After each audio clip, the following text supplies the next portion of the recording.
halkani waa TV-ga Universal TV qaybtiisa North America waa anigoo ah Sakariya Aadan.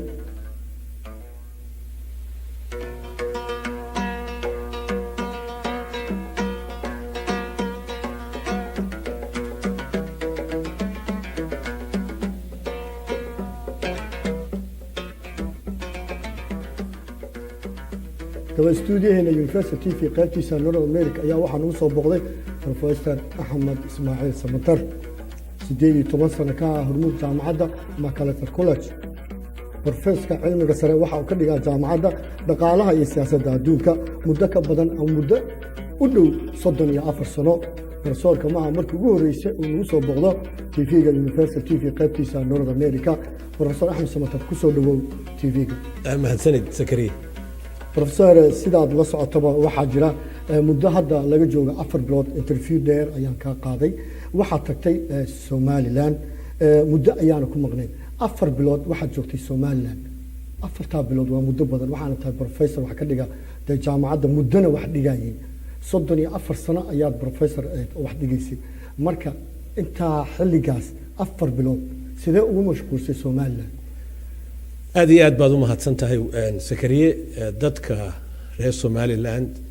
iyo ummadda Soomaaliyeed ee idaacadan dhageysanaysa telefishinkana daawatay adduunyada oo dhan ku baahsan iyagana waxaan ku leeyahay bismillaahir rahmaanir rahiim salaamu calaykum Somaliland fasax baan ka qaatay jaamacadii muddo 6 bilood ah marka geeska Afrika dhowr meelood baan tagay Djibouti waan tagay Kenya waan tagay laakiin waxaan isku ururiyay in aan ka qayb galo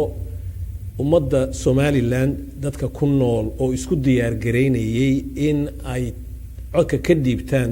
tartanka madaxtinimada ee waddanka Somaliland waqtiga laga qabanayo oo bishii November 13 dhacday anuu xisbi baan ku jiraa xisbiga kulmiye la yiraahdo marka halka waxaan u tagay inaan xisbiga wixii laxaadkayga iyo kartidayda iyo hanti aan leeyahay aan geliyo si xisbigu uu u guuleysto waxaan ka qayb galay sidii loo dhisay xisbigu amuuraha aw tartanka kaga qayb galayo programka uu kaga qayb galayo dadkii wax ka qoray baan kamid ahaa waddankiina waan ku wareegay ilaa ceerigaabo ilaa loo yacado si aan arinta u gaarsiiyo fariinta u gaarsiiyo oo xisbiga cod loo siiyo marka campaignka xisbiga kulmiye ee madaxtinimada loo tartamayay ayaan u tagay inaan ka qayb galo oo wixii aan ku beerin karaan ku beeriyo marka maxaad ku aragtay wax badan baan soo arkay waxaan soo arkay waxaan hore ummadda Soomaalida ka dhicin taariikhdeeda intii gobonimada la qaatay 60kii wixii ka dambeeyay Afrikana badankeyga haba yaraatay aan ka dhicin maxaa kamid ah waxaan ka soo arkay oo u soo joogay ummadda Soomaalida qayb kamida oo Somaliland jamhuuriyadeeda ku nool markii ugu horeysay taariikhda Soomaalida in madaxweyne wadan dadka caadiga yihiin ay ka qayb galaan doorashada oo codkooga ay ku dhiibtaan halka ay degan yihiin sanduuqa halka loogu keeno dadkaasuna ay yihiin dad la register gareeyay oo sawirkooga iyo indhahooga la geliyay macaan ku leeyahay computerka oo lagu calaamadinayo markaas oo laga haray tii ahayd ku noqnoqashada doorashada laga haray oo cilmi cusub oo science ah ay reer Somaliland halkaana keenay iyo dimuqraadinimo madaxtooyada baarlamaan oo laguma dooranayo waxa weeye magaalo walba iyo gobol walba iyo daabiyad walba dadku inay cod ka dhiibtaan dadkii registerka noqday ee isdiiwaan galiyay waa waxaan hore loo arag waxaan soo arkay oo hore loo arag taariikhda Soomaalida iyo Afrikaba in ay dadkii garteen in la sameeyo dood adduunyada oo dhan ay dhageysanayso oo daawanayso live ah 3 saacadood iyo bad in ku dhow saddexda qof ee madaxtinimada Somaliland u doodayay in ummadda iyo adduunyada la soo horjoojiyo su'aalo adag la weydiiyo 3 saacadood iyo bad oo halka lagu kala barto qof walba raayiga uu hayo xisbi walba waxa uu soo bandhigayo lagu kala barto madaxweyne ku-xigeenada saddexda qof ee madaxweyne ku-xigeenada iyagana ah in toddobaad dabadeed iyagana loo qabtay sidaas si leeg in ay doorashada ay u soo horjoogsadaan oo su'aalaha caynkaas ee live ka 3 saacadood in ku dhow la weydiiyo taariikhda Soomaalida taasi weligeed kama dhicin. Professor waxaan inaan ku weydiiyo meesleeda marka wax musuqmaasuqa kama dhicin doorashadaasi waxaad la socotaa xisbiga wadani Ciro in uu wadadiina kadibna uu yiri waxaan u tanaasulay dadka iyo dalka anigu ma arag musuqmaasuq meel ka dhacaya ma arag dadkii ka yimid adduunyada ilaa Soomaalida reer Somaliland lama hayn markhaatiyaal badan ba adduunyada ka yimid dadkii markhaatiyaasha ahaa ee adduunyada ka yimid in badan baan waraystay waxay isku raaceen de kullayba wadanka sidaa u ballaadan waa laga yaabaa meel in wax yaro khilaaf ah ka dhaco oo de adduunyada meel buu ka dhaco Mareykan bay ka dhacday laakiin inteeda buuxda 90% iyo in ka badan waxay isku raaceen dadkii ajnabiga ahaa ee markhaatiyaasha ahaa ee la soo diray inay hay doorashada Somaliland ka dhacday November ee madaxtinimada loo tartamayay mid aad u xalaalaysan oo si qurux badan loo qaban qaabiyay oo natiijadeeduna ay ahayd mid xalaala oo la isla gartay. Professor aad baa maasanta waxa jira labadan weekan waxa socda barnaamij aad ogtahay lana socotid Soomaaliya iyo Somaliland in la isku haysto dekadii Berbera kadib markii heshiis Somaliland ay la gashay DP World oo hay'ad company weyn oo ka tirsan Abu Dhabi oo dhinaca dekadaha ah waxa la socotaa 50% inay qaadatay 31 ay qaadatay Somaliland 19 la siiyay Ethiopia iska qabsigan Soomaaliya iyo Somaliland dhinaca heshiiska iyo ma aaminsan tahay Somaliland miyay ka tirsan tahay Soomaaliya waxa la isku hayaa ee weyni ma aha furdada Berbera siday noqonayso iyo sida loo dhisayo iyo cida hantideeda qaadanaysa taa la isku hayo waa taasi waa secondary waa meel hoose arinta weyn ee la isku hayaa ee la isku hayay 26 sanadood iyo 27 sanadood kulka qarka u saaran waxa weeye Somaliland oo la soo noqotay xornimadeedii iyo gobonnimadeedii ay qaadatay 1960kii bishii June 26 Ingiriiska ka qaadatay taasa la isku hayaa laba wadan oo isku soo biiray oo haddana kala tagay oo reer Somaliland ay goosteen inay ka baxaan wada jirkii ay la yeesheen Soomaaliya ta la isku hayaa taaway marka furdada Berbera waa arin culus oo de moran ka taagan yahay laakiin moranka weyne number 1 ka way de kaasina waxaan qabaa reer Somaliland inay ku saxsan yihiin qawaaniinta adduunyadu inay markhaati furayso goor ay noqotaba taariikhda ummadda Soomaalida hortaale ee la dhigtay 1960kiina inay cadeynayso laba wadan oo laba gumaysi kala haysteen oo gobonnimadooda laba goor oo kala gooriye qaatay iyagoo is ogol isku soo noqday imikana Somaliland ay tiditina kharajin weyday waanu ka baxnay laakiin professor 100% adduunku waxay aaminsan yihiin Somaliland inay ka mid tahay Soomaaliya marka haddaad u fiirsato heshiiska ma kula tahay marka heshiiska inuu hirgali karo iyadoo aan Soomaaliya la soo marin uu hirgali karaa oo de waba hirgalay badde oo waa kan socda soo hadda maad garan ta Soomaaliya dood ay ka tahay hadalka Muqdisho ka socda Muqdisho markaad wadan ka taliso ee aad ku baahsanteed ilaa loo yacaday ilaa Ceerigaabo ilaa Kismaayo ilaa iyo Ceelaayo iyo ilaa maxaan ku leeyahay Boosaaso dhammaanba ka wada taliso oo xukuumaddaadu ay fadhido barasaabkii iyo DCgii iyo askartii iyo qawaaniintii wax walba ay taagan tahay sida ay ahaan jirtay de wixii ka horeeyay 1992 markii Somaliland baxday de taasi haday jirto oo la arkayo waxa la oran lahaa waa wax dadka qancin kara taasi ma jirto oo maanta dawladda xamar fadhida meel kale ay ka taliso aan ahayn xamar iyo hareereego waliba la isku haysto anigu ma garanay marka waxa weeye adduunyadu de wali inay ku dhegsan tahay wada jirkii Soomaalidu ay iskugu timid Somaliland iyo Soomaaliya 1960 bishii July kowdeedii wali way dhacaankeygii wuu sii socdaa marankeygii wuu sii socdaa soo hadda garanaysid laakiin xaqaa'iqa dhulka yaala ee qof walba oo soo taaban karo dawlad cusub oo Somaliland ka dhalatay oo u gooniya 1992 arinta taagani waxa weeye maaha Soomaaliya ma aqoonsan tahay Somaliland taa waa la dhaaf waxa taagani waxa weeye Somaliland siday uga iibinaysaa gobonnimadeeda ay dib u soo ceshatay siday uga iibinaysaa adduunyada inteeda kale adduunyada inteeda kalena way sugaysaa taasi waa arrin weyn oo u taala kartida Somaliland inay iibiso oo adduunyada ka dhaadhiciso gobonimada ay la soo noqoto professor aad baa u masantahay muddo ayaa waxa dhigaysa cilmiga dhaqaalaha iyo siyaasadda 34 sano marka haddaan adan dhinaca siyaasadda dawlad aan la aqoonsaneen ma dawlad kale heshiis ma la geli kartaa iyadoo dawladii Soomaaliya jirto dhinaca aqoontaada dawladii Soomaaliya way burburtay ilaan dawladdu way jirtaa hadda madaxweynaha jira yaa doortay madaxweynaha halkan Somaliland gees ilaa gees Somaliland dadkeegii baa cod bixiyay soo aad garmaysaa Soomaaliya inta la isku keenay reere yar yar iyo debitaatayaal meelaha laga soo ururiyay anoo kamid baan ahaan jir waan garanaya sida lagu yimid cidii soo dooratay ma jirto reer baa soo magacaabay Somaliland qof walba codkiisa isagoo aamina ayuu dhiibtay soo aad garmaysaa waa lagu kala tagay hadii laga hadlayo dawlad xalaal waa lagu kala tagay Somaliland dawladeedu waa xalaal ta Muqdishona wali waa lagu murmayaa waa la isku haystaa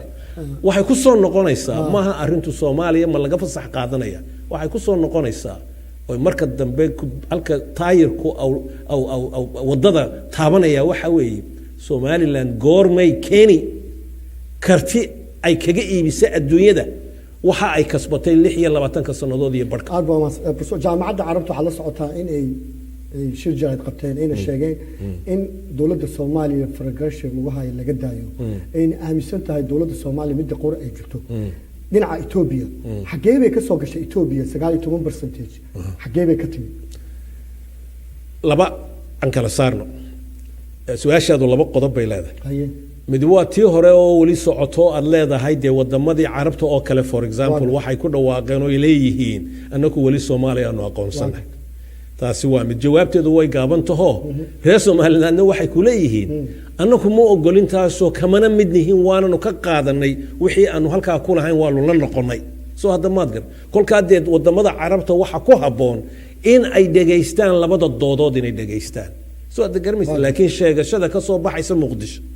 ee taariikh dhamaatay wali dabada haysata taariikh go'go'day oo dhamaatay dabada haysta wax cusubna aan keenayn oo la iskugu soo noqdo bal adeegad dhameeyo balak dawladda Soomaaliya taagni amba kuwan imika fadhiya xafiisaha noqdaan maxaan ku rahay Farmaajo iyo Maxamed Cabdilaahi iyo Xasan Khayr ha noqoto amba kuwii ka horeeyay ha noqoto maalintay ka hadlaan ay ilaahan anaga wadanka xukunay cid kale yaanay la hadlin de waa hadal iska bilaash cid ay u taliyaan iyo cid ay soo gaari karaan iyo cid reer Somaliland u soo joogsanaysa lama hayo soo hadda maad garan waxa laakiin iyaga ku waajiba haday ka dhabaynayaan inay wadanka Somaliland iyagu xukumaan de hal arka de calaamadeedii hal arko de ilaa calaamad bay xukuumaddu leedahay soo hadda garmays laakiin waxa khasaaraha ugu weyn waxa weeye Muqdisho dadka madaxda imika ka iyo kuwii ka horeeyayba ilaa maanta waa 26 sanadood iyo bar ugu yaraan bisha May bay noqonaysaa 27 sanadood Somaliland markay ka baxday wada jirki ilaa maanta lagama hayo Muqdisho dadka fadhiyay waxbaan u talinaa inay keenaan ra'yi cusub oo ummadda iyo adduunyada u soo joogsato ma hayaan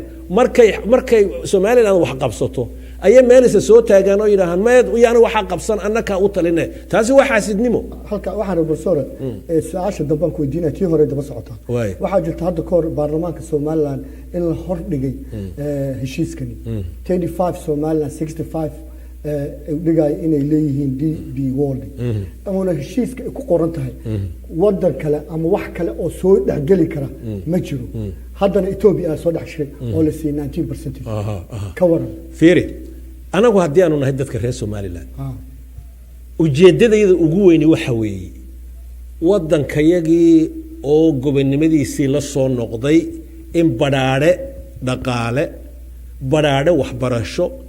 badhaadhe caafimaad badhaadhe siyaasadda dibadeed waxaasoo dhan inaan ka shaqeyno hawshana horta Allah kolka arinta dhaqaalaha markaad eegto cidna kuma mormayso berberi inay tahay magaalo iyo furdad ku taal Somaliland oo dadka Somaliland iyo dawladeedu ay leeyihiin cid ku mormaysa ma jirto waxa laga doodayaa waxa weeye baayac mushtariga ka soo baxaya magaalada Berbera ya amba furdada dhismaheega oo la ballaarinayo oo gunteeda la dheeraynayo si maraakiibta adduunyada ay u yimaadaan amba maxaan ku rahay baayac mushtari kale oo furdada laga ag furaha noqotay ya business zone laga ag furaha noqotee in baayac mushtariga la abuuraya uu noqdo mid khayr u keena dadka reer Somaliland dadkeega iyo dawladeedu maanta awood uma leh ta Soomaaliya joogtana awood uma leh marka Muqdisho xitaa laga hadlayo inay keento malaayiin dollar oo la geliyo si furtada capacity-geega kor loogu soo qaado maanta Soomaali ma haysto marka reer Somaliland waxay garteen waana xarfad baayac mushtari inay adduunyada la munaaqashoodaan oo ay isku keenaan maxaan ku rahay capital la geliyo oo wax ka soo saarta halka soo aad garmaysid marka wadamadii maxaan ku rahay United Arab Emirates company-ga fadhiya DP World la yiraahdo xoolo badan bay leeyihiin furdado badan bay iyay maamulaan waxay markaa la yimaadeen proposal inay xoolo badan halkan geliyaan Somad gar taas ayaga u siisay awood inay boqolkiiba 12 qaataan andhameey Somaliland waxay tidbaayac mushtarka halka ka soconaya in muddo waqtiga qandaraasku nool yahay inay 30 qaadato Ethiopia 19 la siiyo now su'aashu waxa weeye marka Somaliland maxaa ka soo galaya waxa ka soo galaya waxa weeye ugu horeeya Ethiopia hadaad daristo dhaqaalaha ay adduunyada la leedahay waxay adduunyada u dhoofiso iyo waxa ay adduunyada ka soo dhoofiso waxa lagu qiyaasay ugu yaraan in ay tahay 19 bilyan oo dollar 19 bilyan oo dollar inay tahay saad garmis ay ku dhowda 19 bilyan ee dollar mar haday Ethiopia tahay wadan xidhan oo bad lahayn de waa inay heshaa meel ay xoolaha ka u dirto adduunyada iyo meel ay ka soo dejiso ku waliba ay soo dejinayaan baa badan imports ka leeyahay soo aad garmis Somaliland marka haday furdadeedii sida u hagaajisato haday sida u hagaajisato Ethiopia maanta Somaliland waxa ka taga ee ay isticmaasho berbera u taga waxa weeye waxaan 2% ka badnayn weey waxaan ka hadlayaa 19 bilyan oo dollar Ethiopia xoolaha ay adduunyada ka keentaan bay geyso 2% boqolkiiba 2 dollar ayaa imika berbera mara dabal waxaad xisaabisaa hadii wadadaasi wanaagsan loo dhiso Hargeysa isku xidha berbera iyo Ethiopia isku xidha portkiina sida loo ballaariyo dad badanna halka ay shaqo ka helaan bal waxaad xisaabisaa qura hadii Somaliland halka imika boqolkiiba 2 ay tahay baayac mushtariga Ethiopia ay ka dirato maxaan guray berbera oo ka la gaarsiiyo boqolkiiba 15 amba 20 la gaarsiiyo waa billions of dollars marka anu waxaan ka fikiraynaa dhaqaale ahaan waxa dadka reer Somaliland halka ka soo galaya wadankiina adiga loo wadankii ma guurayo cid kale ma yeelan karto professor Ethiopia boqolkiiba 99 waxay isticmaashaa tagada Djibouti yes DP World ila Djibouti waa laga ceyriyay yes ma isleedahay marka dhinacaasi dawladda Djibouti iyo dawladda Somaliland dhibaato ka imaan karta waa su'aal wanaagsan fiiri even haddii sida imika lagu daayo daanu waan dirsi waxaad arkaysaa Ethiopia dhaqaalaheegu waa dhaqaalaha ugu korniin badan Afrika oo dhan waxa laga hadlayaa boqolkiiba 10 sanadkii Ethiopia dhaqaalaheegu inuu ku kordho economic growth waxay u baahan tahay waxaan ku rahay dhul kale oo ay xoolaheega ka dirto mar haddii Djibouti xitaa lagu daayo kuma filnaan karto Ethiopia 100 milyan oo qof baa ku nool dhaqaalaheegu waa kii Afrika ugu korniin badnaa waxay u baahan tahay meelo kale soo aad maad gar taasi halkaas ay tala waa facts halka yaala way se suurtoobi kartaa de in ay ka dhacdo maxaan ku rahay isfaham la'aan inay Djibouti ka dhacdo way suurto gali kartaa anuuse waxaan ku kalsoonahay madaxweynaha Somaliland Muuse Biixi iyo madaxweynaha Djibouti labaduba inay karti u leeyihiin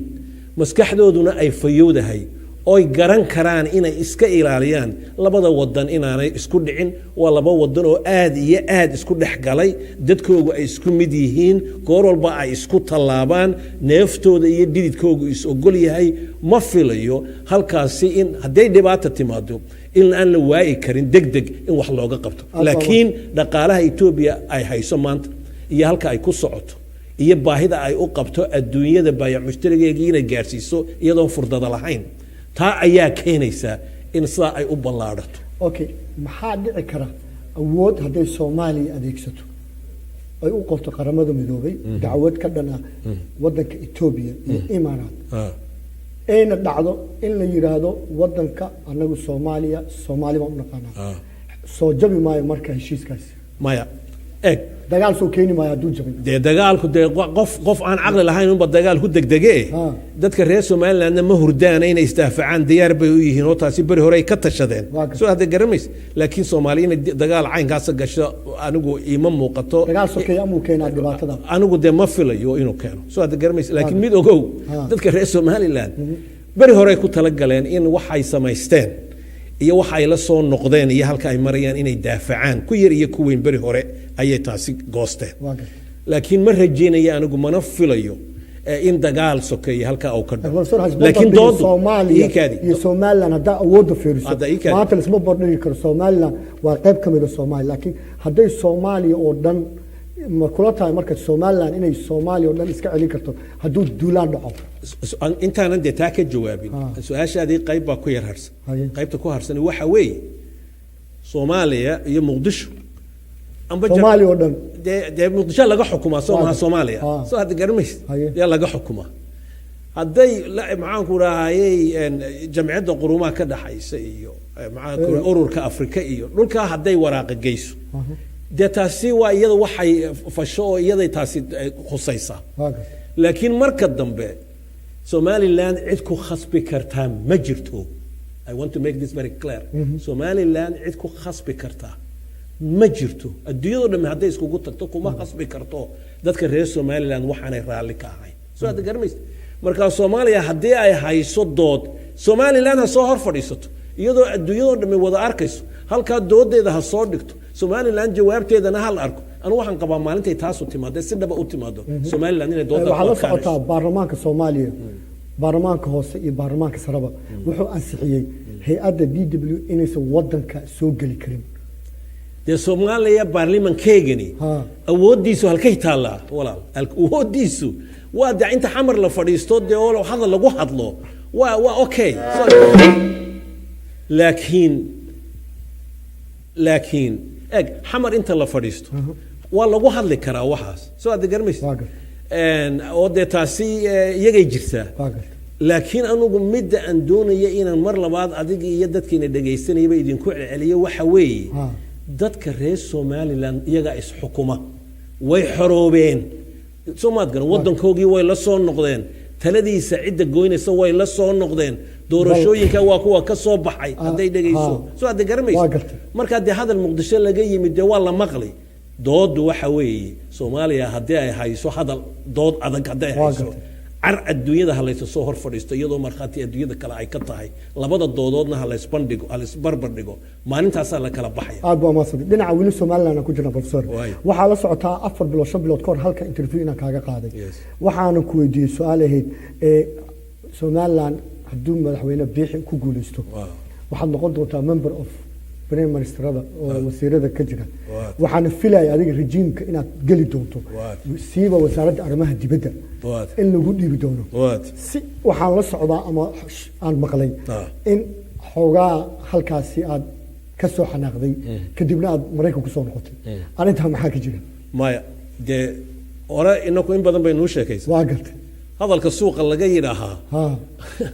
dee waa maxaan ku yiraahdaa waa hadal suuq laga yiri waa gartay waxaan ku bilownay interviewga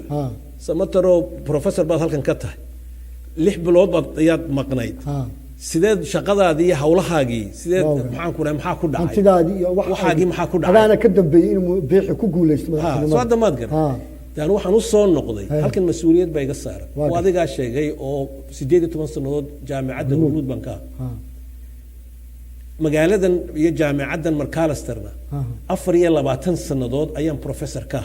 tan yar wax la yiraahdo leeyahay oo xididadayda meesha ku aasan soo aad garmis guriyaan halkan ku leeyahay waa gartay dee marka iskama tagi kare fasax baan qaatay fasaxi markuu dhamaado waa inaan soo noqdo adna waad garanaysaa waa professional waa inaan soo noqdo soo aan baan resign gareeyo ma resign gareeyo waan soo noqday waan bilaabay durbada inaan shaqadaydii halkii ka wado soo maad garan laakiin anigu mabsuud baan ka ahay soo gaagaabinaysa shaqadu noqon doontaa dawladda cusub dhisi doono iikaadi anigu mabsuud baan ka ahay inaan xisbiga tartankii oo ku jiray ka qayb galay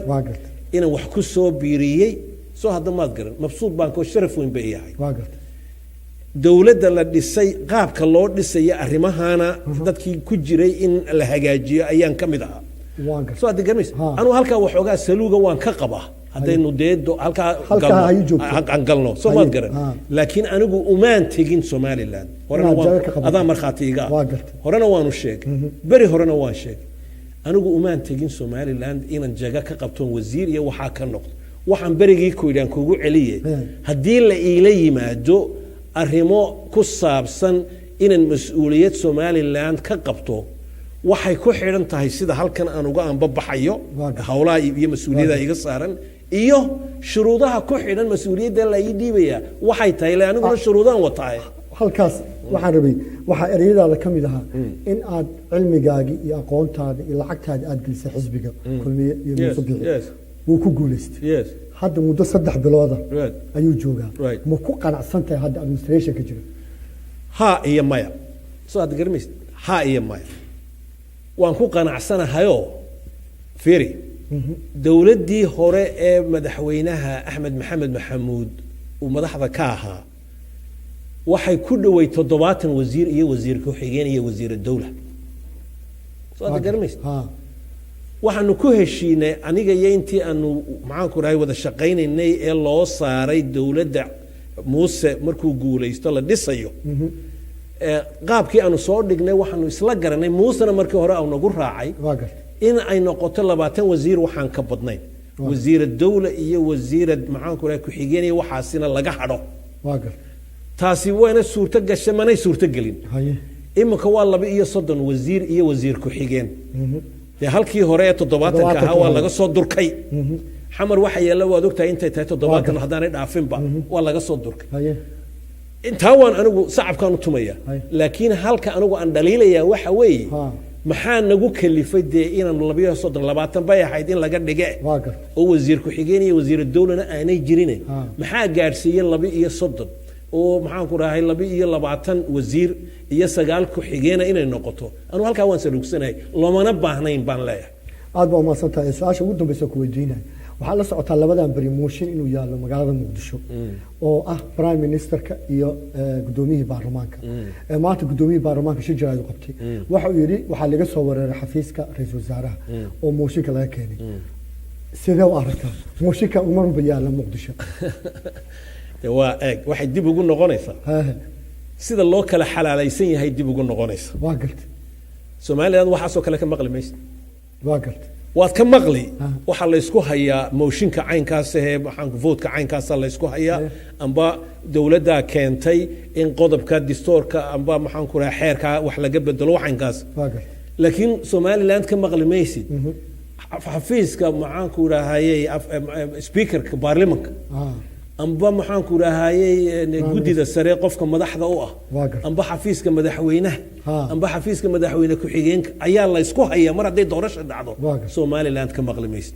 waxay ku tusaysaa sida loo kala ilbaxsan yahay xagga siyaasadda Waa gartay. dee waa nasiib darro goor walba Soomaaliya iyo Muqdisho waxaa ka soo baxa inaanay ahayn dantii weyneyd ee waddanka oo laga doodayo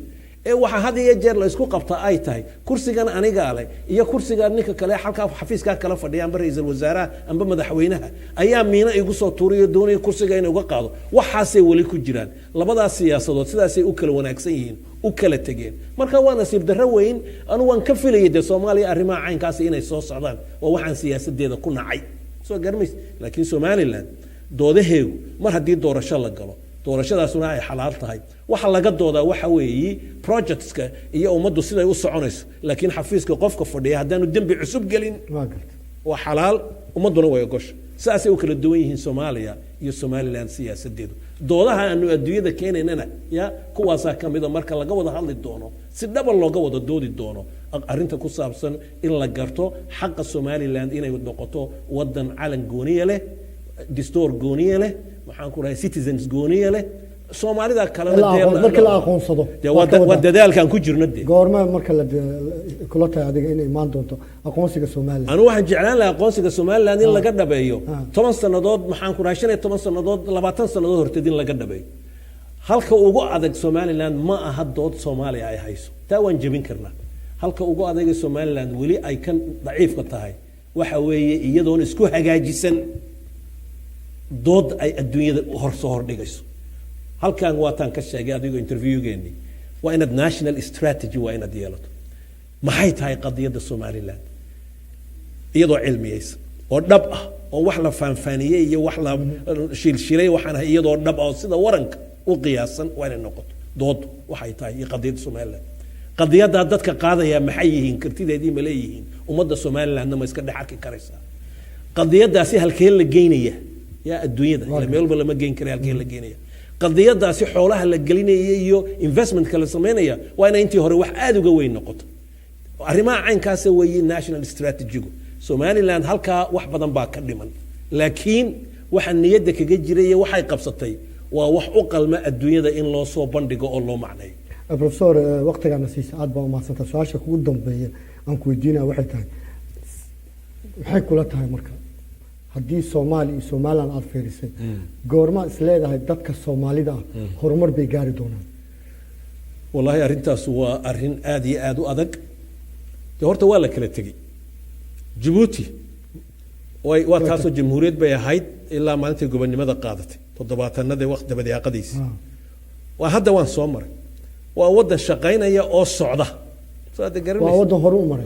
oo adduunyada iskugu timidba waa gartay zone 5 amba Soomaali galbeed waa gartay way ka quusatay in jamhuuriyadda Soomaalida wax nafli ka soo baxaan oo iyadana inteedii badnayd waxay isla garteen inay dhistaan zone-kooga soo jigjiga maanta haddaad tagto waad yaabi siday noqotay si fiican iyo magaalooyinka taasina way socotay waxaan timid NFD oo Kenya waqooyigeega iyaguna waxay garteen Soomaali weyntii ku soo noqodkeega inay wadadaas iyo kaabadaas ay burburtay kolka inay dantooda ka doontaan ay noqoto dadka maanta madaxda ka mid Kenya dad Soomaali ah oo gobolka NFD u dhashay ayaa kamid oo madaxda sare ku jiraan ba ciidamada sare ku jira waxa isku soo haray waxay ahayd Soomaaliya iyo Somaliland labada halkay ayaa isku soo haray soo hadda maad gal taana hadan ma reer Somaliland wax laana war kuwii kaleba way arkeen waa kuwa iskaga tagay adeerayaalooyeenaan isjiijiidane idinkuna xaasidnimada iska daaya wixiina hagaajista haddaad tirhiin reer Soomaaliya annagu taayadii waanu hagaajisanay wax badan way naga dhiman yihiin oo u baahan in la sii kordhiyo laakiin inteedii badnayn waan hagaajisanay markabka iyaguna wuu raran yahay waanu socdaa soo adamaad gal kolka inaynu isa saamaxnayno u baahannahay oo aynu maxaan ku dhahay isla garana arrimahaas soo adamaad gal haddii taa la helo Soomaaliyana ay hagaajiso Somalilandna sida ay ku socoto ay sii dhisto dhulkeega iskuulada iyo wadooyinka leertriga biyaha caafimaadka baayac mushtariga dhaqaale waxa la dhiso kuwaana sida u dhistaan iyaguna dhistaan soo in isku yimaado Soomaaliya way suurta gali kartaa laakiin waxa weeye kaaga tagaya dadka inay dhageysanayaan aan kulaya annagu haddaanu nahay reer Somaliland warka iyagu wuu cad yahay waanu soo noqonnay waxa iyagii waan soo ceshanay wadan baan u dhisanaynaa dawlad xor aanu nahay wadadaasaanu marnay waa waxa weeye 27 sanadood bay qarka u saarantay reer Soomaaliya laba amuurood bay midna gudbantay in ay iyaguna sidaasoo calan cusub ay samaystaan ilaa kii hore waa ka go'go'ayo qiimo ma leh wali waa taageer laakiin waa been u beenoobay soo aad garmays waan xidigtan laga calankaas professor waa calanka wax ku soo baratay waan garanayaa oo aad wax ku baratay oo aad professornimada aad ku gaartay maya waan dhageyso waan u dhashay wadanka waan kula gartay soo aad garmays waxbarashadana maxaan ku rahay aniga ilaa familygayga wax baray maxaan ku rahay oo dawladda Soomaaliya ku soo dirtay may soo diray waligeed dawladda Soomaaliya aniga soo dirtay ma jirto waligeed ma soo wadanka Soomaaliya sida ana tagay soo imtixaan baan galay ana tagay Mareykanna aniga ku yimid jaabkayga iyo maskaxdayda iyo application-kii aan soo qortay cid dawladeed oo aniga soo dirtay sheegan karto soo aad garmis arday ahaan baan ku socday Soomaali ah Soomaali waan ahayd laakiin ma yihiin reer Soomaaliya ma yihiin Soomaali baan ahay sida reer Djibouti ay Soomaali u yihiin reer maxaan ku raakeen waa wadan naga go'an waa Soomaali laakiin Soomaali ma waa Soomaali waa ka Soomaali jinsiyadda la isku diidan oo siyaasadda la isku diidan soo aad garmis marka aan soo gabagabaynay annaku wadada iyadu way caddahay reer Soomaaliya laba mid kala doortaan ku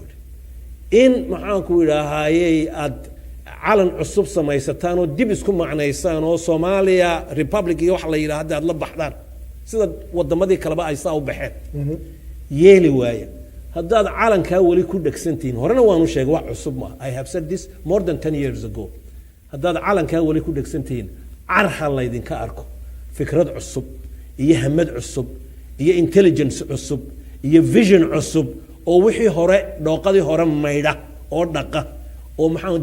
daweeya maxaan ku rahay wixii cudurradii hore dhacay oo ka toobad keena dambiyadii la galay iyo beentii la galay iyo khayaamadii la galay waxa keena visionka caynkaas in la keeno haddaan visionka la geenayn war reer Somaliland